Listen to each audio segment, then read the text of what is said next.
Painted application ધોરણ 6 થી 12ના વિદ્યાર્થીઓ માટે અપડેટ થઈ ચૂકી છે. આ એપ્લિકેશનમાં શું છે?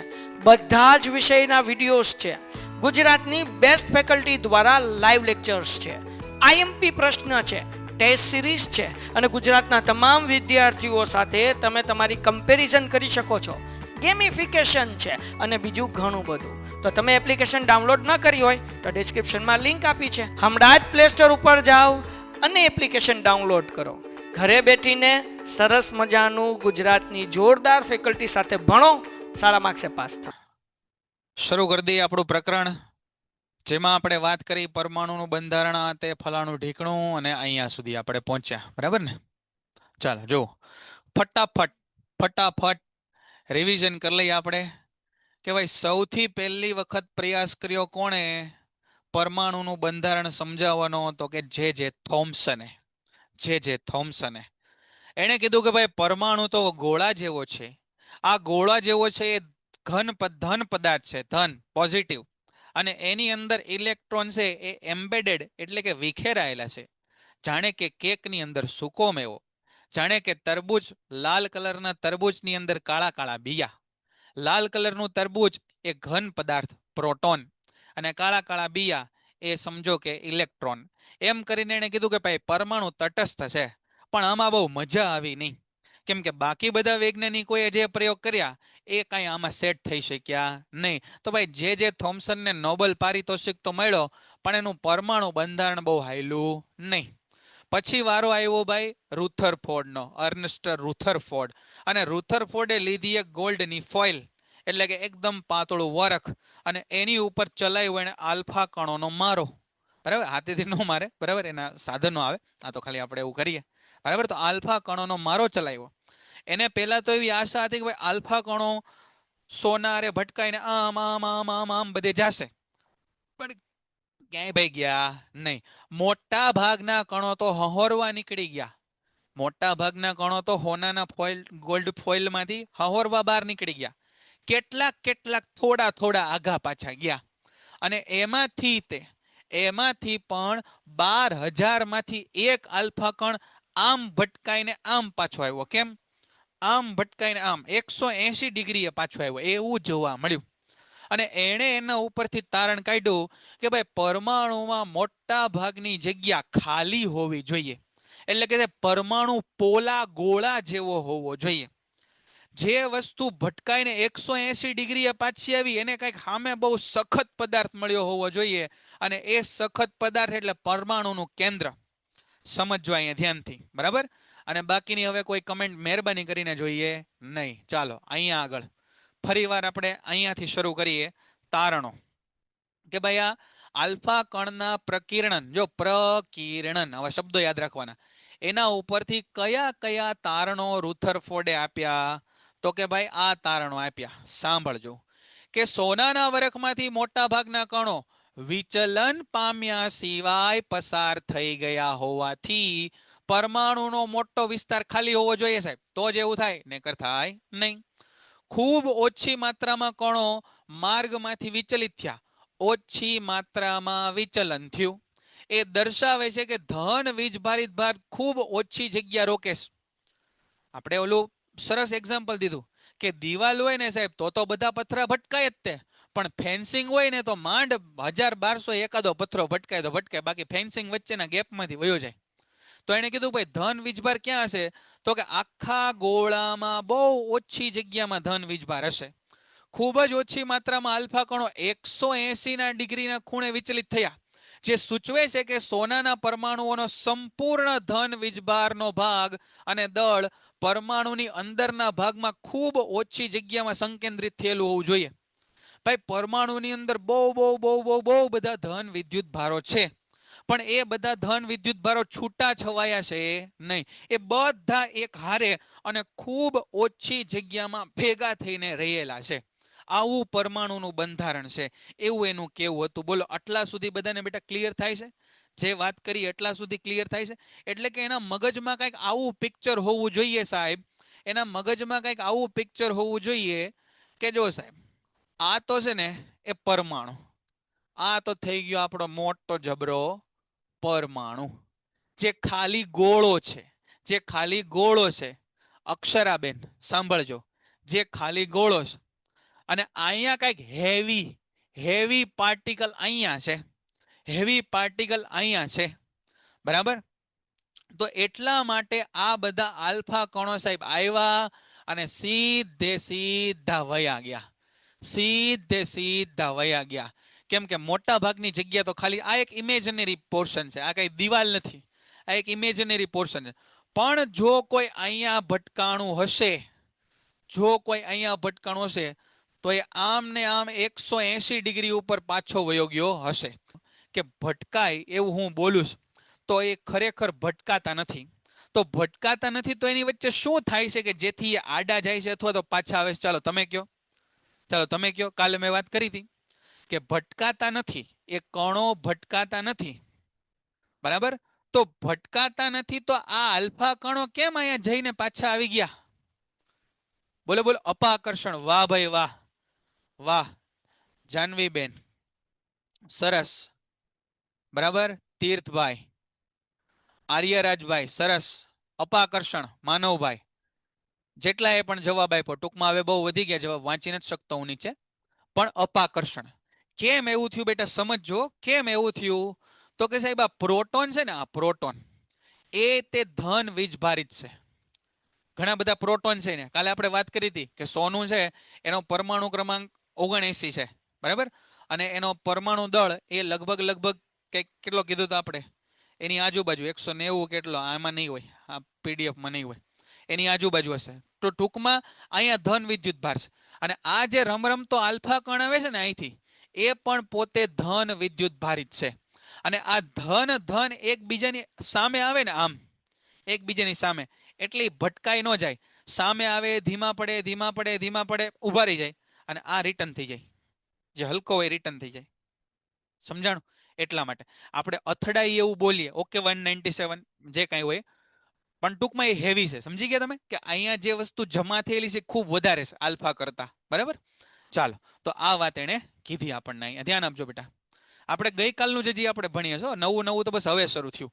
આ માહિતીના આધારે તેણે તે પણ ગણતરી કરી. હવે અહીંયા ધ્યાન આપજો બેટા, હવે અહીંયા ધ્યાન આપજો, બરાબર. હવે કોઈ વધારેની કમેન્ટ નહીં, કાંઈ નહીં, હું પૂછું ત્યાર પાછા કહેજો. આ પરથી તેણે ગણતરી કરી કે પરમાણુની ત્રિજ્યા કરતા પરમાણુના કેન્દ્રની ત્રિજ્યા 10⁵ ગણી ઓછી હોવી જોઈએ. આને હું જરાક આવી રીતે લખું તો તમે સમજશો ને કે આર એટલે ત્રિજ્યા, આર એટલે ત્રિજ્યા કોની? તો કે પરમાણુની ત્રિજ્યા. પરમાણુની ત્રિજ્યા એ સમજો કે આર છે, આર પરમાણુની ત્રિજ્યા. કેન્દ્રની ત્રિજ્યા કરતા 10⁵ ગણી ઓછી હોવી જોઈએ. તો એનો મતલબ પરમાણુની ત્રિજ્યા કેન્દ્ર કરતા 10⁵ ગણી વધારે હોય ને, તો આમ લખાય is equal to 10⁵ radius of કેન્દ્ર. તમે સમજ્યા? 10⁵ 10⁵ એટલે 1 લાખ, 10⁵ એટલે 1 લાખ, બરાબર. તો એમ સમજો, તમે જોજો જરાક વિચારજો કે જો હું પરમાણુના કેન્દ્રની ત્રિજ્યા 1 માનું, 1 મીટર, 1 મીટર માનું, તો પરમાણુની ત્રિજ્યા સાહેબ 10 લાખ મીટર થાય. 10⁵ ગણી મોટી આ વસ્તુ તમને સમજાય છે? અહીંયા મેં દોરી નાખ્યું આવું, અહીંયા મેં આ દોરી નાખ્યું, પણ તમે સમજો કે આ માપ જે છે ને, આ માપ અને આ માપ એમાં બહુ મોટો તફાવત છે.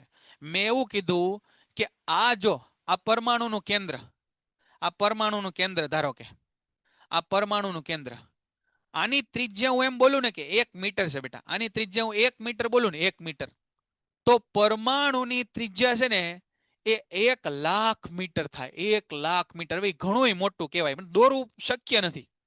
સમજાય છે બેટા? આ મગજમાં ચિત્ર ક્લિયર થાય છે? ખાલી આ બધી વસ્તુ ગોખી નાખવી એવું નથી, ખાલી આ બધી વસ્તુ ગોખી નાખવી એટલા પૂરતું નથી, પણ આ મગજમાં તમારે આવે છે કે અવડો મોટો પરમાણુ, કેવડા એટલે હાથ નથી આવતા, એવડો મોટો પરમાણુ, અને એના કેન્દ્રમાં બહુ નાની જગ્યામાં આ બધા પ્રોટોન અને ન્યુટ્રોન છે આવેલા છે. સમજાય છે? બરાબર. તો આ સમજવાનું છે, ખાલી એકલા પ્રશ્નો ગોખી નાખવાથી કાંઈ નહીં થાય, બરાબર. ધ્યાન આપજો અહીંયા. ચાલો, તો અહીંયા કીધું કે આ માહિતી પણ એને ગણતરી કરી. રુથરફોર્ડ તેના પ્રયોગોના આધારે પરમાણુનો કેન્દ્રીય નમૂનો રજૂ કર્યો. જો આ પૂછાય પ્રશ્ન કે રુથરફોર્ડનો પરમાણુનો કેન્દ્રીય નમૂનો સમજાવો, તો આ જે કાંઈ ચર્ચા આપણે કરી એ ચર્ચા કરવાની અને અહીંયા જે પોઈન્ટ લખ્યા એ લખવાના. અને તેની લાક્ષણિકતાઓ નીચે મુજબ છે. બરાબર, નીચે મુજબની લાક્ષણિકતા. કેન્દ્રીય નમૂનો શું કીધું બેટા? કેન્દ્રીય નમૂનો કે સાહેબ આ પરમાણુ છે ને એના કેન્દ્રમાં પ્રોટોન આવેલા છે, એવો કેન્દ્ર વાળો જે વિચાર આપ્યો ને એ રુથરફોર્ડ આપ્યો, એટલા માટે એને કેન્દ્રીય નમૂનો કીધો. પરમાણુનો કેન્દ્રીય નમૂનો કીધો. પરમાણુમાં રહેલા ધન વીજભાર કેન્દ્રને પરમાણુનું કેન્દ્ર કહે છે. જો પરમાણુમાં રહેલા ધન વીજભારિત કેન્દ્રને પરમાણુનું કેન્દ્ર કહેવાય. પરમાણુ કેન્દ્રને અંગ્રેજીમાં ન્યુક્લિયસ કહેવાય. આ શબ્દ પણ તમે યાદ રાખજો, અંગ્રેજી શબ્દ છે પણ આપણે એનો પ્રયોગ કરીએ ન્યુક્લિયસ. અને ન્યુક્લિયસની અંદર રહેલા કણો, આ બધા પ્રોટોન અને ન્યુટ્રોન, એને ન્યુક્લિયોન્સ કહેવાય, અવપરમાણવીય કણો. આ શબ્દનો પ્રયોગ આપણે કર્યો છે. બરાબર. પરમાણુનું મોટા ભાગનું દળ એ તેના કેન્દ્રમાં હોય. જો પરમાણુનું મોટા ભાગનું દળ એ તેના કેન્દ્રમાં હોય છે. હવે અહીંયા જુઓ, ઇલેક્ટ્રોન કેન્દ્રની આસપાસ વર્તુળાકાર માર્ગે ભ્રમણ કરતા હોય છે. અને પરમાણુના કદની સાપેક્ષે તેના કેન્દ્રનું કદ ઘણું નાનું હોય. ટૂંકમાં જો આપણે કહેવાની કોશિશ કરીએ ને બેટા, તો કંઈક આ પ્રકારે પરમાણુ એટલે એટમ, આ એટમનું સ્ટ્રક્ચર, ન્યુક્લિયસ એટલે કેન્દ્ર, ન્યુક્લિયસ કેન્દ્રને જ તે ન્યુક્લિયસ કહેવાય. તમે સમજો. હવે એને આ પ્રકારે કહેવાની કોશિશ કરી, એને જે આ પ્રકારથી હવે કહેવાની કોશિશ કરી. હવે આખું હું તમને ચિત્રથી થોડુંક સમજાવી દઉં. એને આવું કીધું કે જુઓ, આ છે ને એ પરમાણુનું કેન્દ્ર છે. આટલું મોટું ન હોય પણ ખાલી હું દોરું છું. આ છે ને એ પરમાણુનું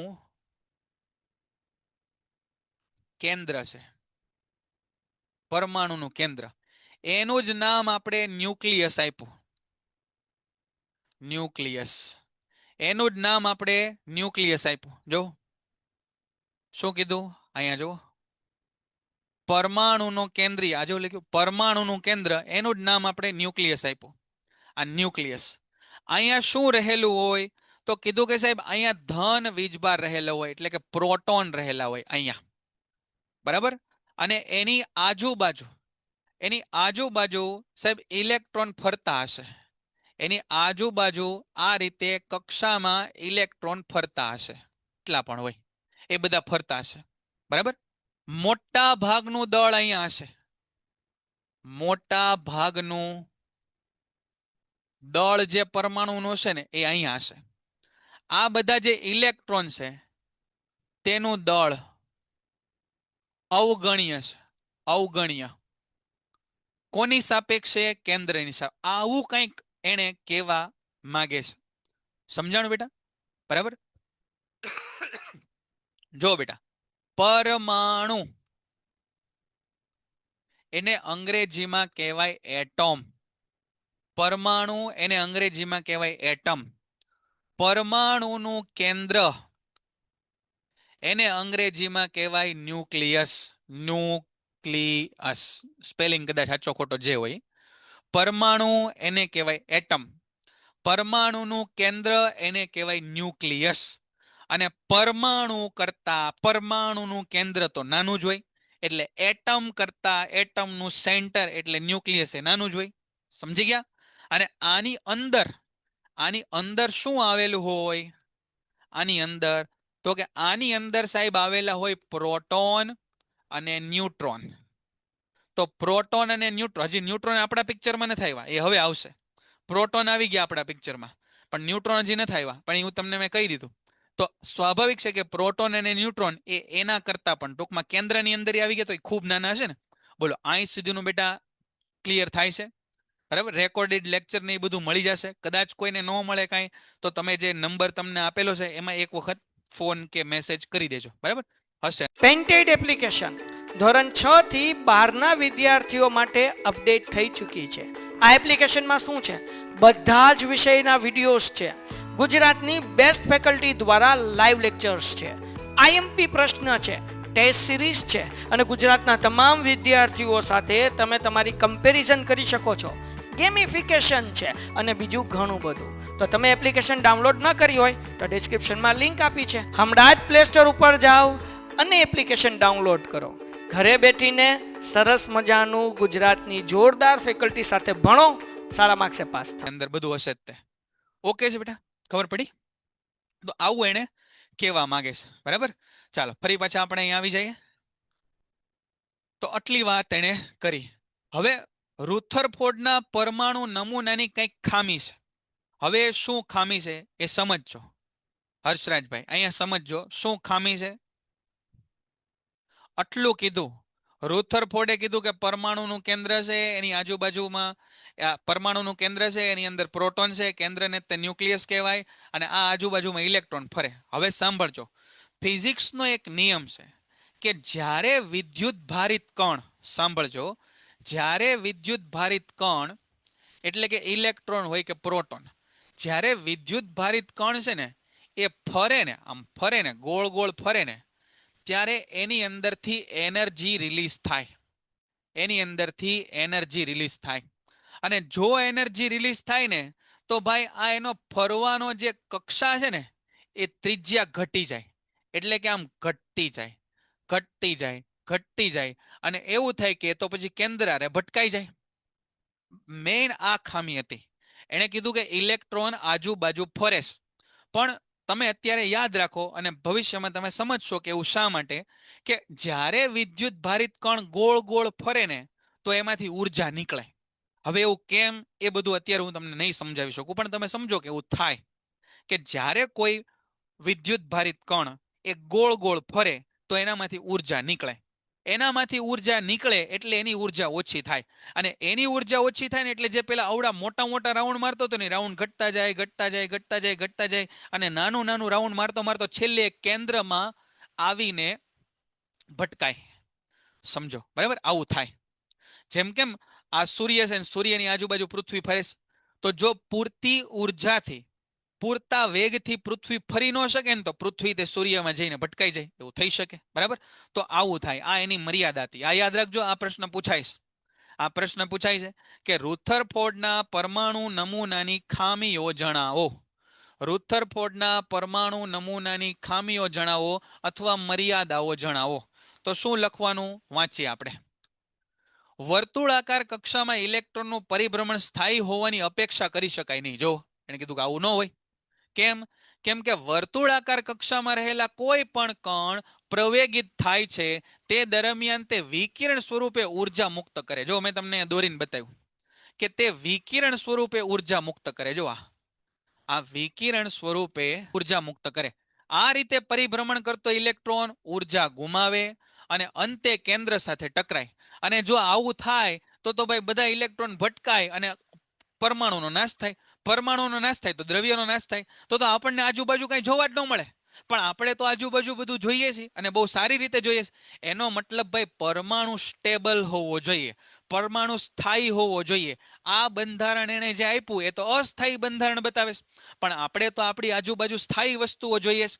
તો પછી આ બંધારણમાં ભાઈ હજી કંઈક એક્સપ્લેનેશન એને આપવું પડશે. હજી આમાં કંઈક ઘટે છે. તો શું કીધું કે જો આવું થતું હોત તો પરમાણુ અત્યંત અસ્થાયી હોત અને દ્રવ્ય એવા સ્વરૂપમાં અસ્તિત્વ ધરાવતું હોત ન હોત કે જે આપણે તેને આજે જાણીએ છીએ. હવે આપણે કીધું વસ્તુ શેમાંથી બની, તો દ્રવ્યો શેમાંથી બન્યા, તો કે પરમાણુમાંથી.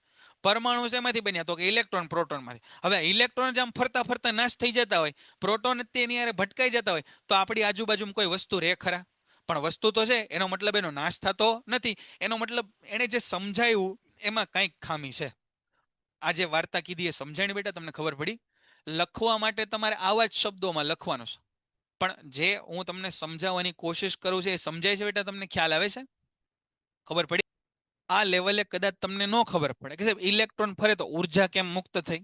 હવે એ મારે તમને સમજાવવું મુશ્કેલ છે કે આ લેવલે કદાચ હું તમને ન સમજાવી શકું, પણ એ વસ્તુને તમે થોડો યાદ રાખો, હે ને સોનાક્ષીબેન? એને તમે યાદ રાખો.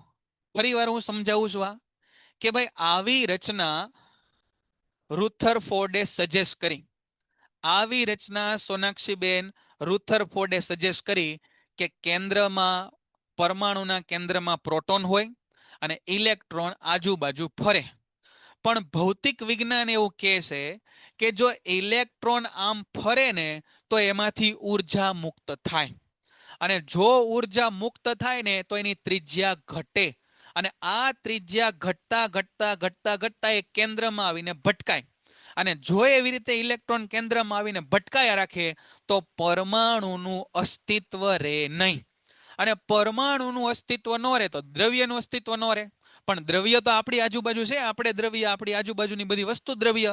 તો એનો મતલબ કે જે સમજણ આ રુથરફોર્ડે આપી ભાઈ, એમાં હજી કંઈક વસ્તુ ઘટે છે. બરાબર, હજી કંઈક વસ્તુ ઘટે છે.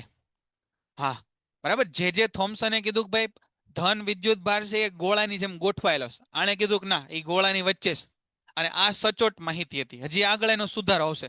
અહીં સુધીનું બધું ક્લિયર થઈ ગયું? અહીં સુધી સમજાય છે બેટા? આગળ વધીએ આપણે. ઓકે, ચાલો ત્યારે આગળ જોઈએ. શું કીધું છે? બોહરનો પરમાણુ નમૂનો. બરાબર, બોહરનો પરમાણુ નમૂનો. હવે આ બોહરનો પરમાણુ નમૂનો આપણે અત્યારે નહીં સમજી શકીએ, બરાબર, પણ તમે કહો તો આ ન્યુટ્રોનની ટૂંકનોંધ વાંચી લઈએ, એ સમજાઈ જાય. હા, લેક્ચર પૂરો થઈ ગયો, પણ તમે કહો તો 2, 4 ને 2, 6 લાઈન વાંચી લઈએ. વાંચવીશ? ન્યુટ્રોન વિશે માહિતી છે. ઓકે, થેન્ક યુ, ખૂબ ગમ્યું મને. 5 મિનિટથી વધારે નહીં લો, મેક્સિમમ 5 મિનિટ. તમે ફટાફટ અહીં ધ્યાન આપો. હાલો, કમે 2 મિનિટ બેટા, વધારે નહીં સમય લઉં. આ માહિતી છે ખાલી. ઓલરેડી મેં તમને કીધું જ છે એના વિશે. ન્યુટ્રોન શબ્દ આપણે પ્રયોગ કરેલો જ છે. આપણે ખાલી બસ ઓફિશિયલી ભણીએ છીએ અહીંયા. હાલો 2 મિનિટ અહીં ધ્યાન આપી દો. હાલો જો શું કીધું. 1932માં ચેડવિકે, જો ચેડવિકે અન્ય અવપરમાણવીય કણની શોધ કરી કે જે વીજભાર વિહીન હતો. જો અત્યાર સુધી આપણે જોયું પ્રોટોન ધન વીજભાર, ઇલેક્ટ્રોન ઋણ વીજભાર, પણ હવે આવ્યો ન્યુટ્રોન. એની ઉપર કોઈ વીજભાર છે નહીં, કોઈ વીજભાર છે નહીં. તેનું દળ લગભગ પ્રોટોનના દળ જેટલું. જો અહીં લખું, માસ of proton is equal to mass of neutron. Proton અને ન્યુટ્રોનનું દળ સરખું છે. આ બધું આપણે પહેલા ભણેલા જ છીએ.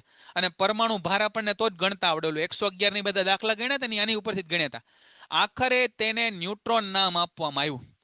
પરમાણુના કેન્દ્રની અંદર ચેડવિકને કંઈક નવું મળી ગયું પ્રોટોન સિવાય, અને એને ખબર પડી કે આની પાસે ધન કે ઋણ કોઈ વીજભાર નથી, એ ન્યુટ્રલ છે, ન્યુટ્રલ, તટસ્થ, અને એને નામ આપ્યું એનું ન્યુટ્રોન. ન્યુટ્રોન પરમાણુના કેન્દ્રમાં આવેલા હોય છે, સિવાય કે હાઇડ્રોજન. જો આ યાદ રાખજો, આવો પ્રશ્ન પૂછાય, કોના કેન્દ્રમાં ન્યુટ્રોન આવેલા નથી? કોના કેન્દ્રમાં ન્યુટ્રોન આવેલા નથી? તો હાઇડ્રોજનના કેન્દ્રમાં ન્યુટ્રોન છે નહીં. સામાન્ય રીતે ન્યુટ્રોનને સ્મોલ n વડે દર્શાવવામાં આવે છે. તેથી પરમાણુનું દળ, જો પરમાણુનું દળ તેના કેન્દ્રમાં રહેલા પ્રોટોન અને ન્યુટ્રોનના દળના સરવાળા જેટલું થાય. બરાબર, પરમાણુનું દળ કે તો આપણે જો હમણાં વાત કરી કે પરમાણુનું દળ કોના જેટલું હોય, તો કે કેન્દ્ર જેટલું. એ લખ્યું મોટા ભાગનું દળ અહીંયા, અને અહીંયા કોણ હોય? તો કે સાહેબ અહીંયા હોય પ્રોટોન અને ન્યુટ્રોન. આ બેયનું દળ એટલે પરમાણુનું દળ. આપણે ઓલું કરતા હતા ખબર છે કે ભાઈ સોડિયમનો પરમાણુ ક્રમાંક 11, તો એનું દળ 11 દુ 22 કે 23 એવું થાય.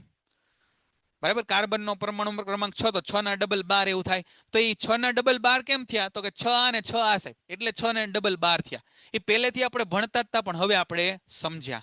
બરાબર, ફરી પાછું પેરેગ્રાફમાં આવશે ત્યારે તો સમજાવી શકતે, પણ અત્યારે આપણે સમજ્યા. તો આટલું કામ આપણે રાખીએ. આજે છે શનિવાર, રવિ, સોમ, મંગળ અને બુધ. ગુરુવારે વળી પાછા આપણે મળશું. પણ એની પહેલા મળીએ ત્યારે તમે એક પ્રોમિસ મને આપો કે ભાઈ આ ચેપ્ટર આખું છે એનું તમે રિવિઝન કરી લેશો.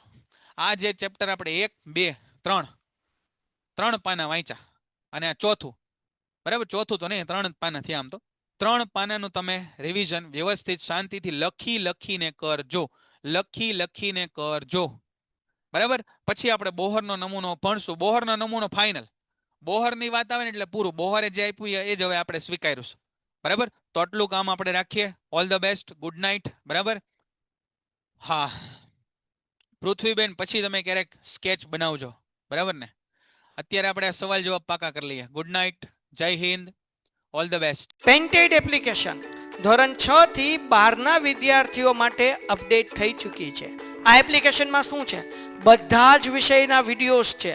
ગુજરાતની બેસ્ટ ફેકલ્ટી દ્વારા લાઈવ લેક્ચર્સ છે, આઈએમપી પ્રશ્ન છે, ટેસ્ટ સિરીઝ છે અને ગુજરાતના તમામ વિદ્યાર્થીઓ સાથે તમે તમારી કમ્પેરિઝન કરી શકો છો, ગેમિફિકેશન છે અને બીજું ઘણું બધું. તો તમે એપ્લિકેશન ડાઉનલોડ ન કરી હોય તો ડિસ્ક્રિપ્શનમાં લિંક આપી છે, હમણાં જ પ્લે સ્ટોર ઉપર જાઓ અને એપ્લિકેશન ડાઉનલોડ કરો. ઘરે બેઠીને સરસ મજાનું ગુજરાતની જોરદાર ફેકલ્ટી સાથે ભણો, સારા માર્ક્સે પાસ થાઓ.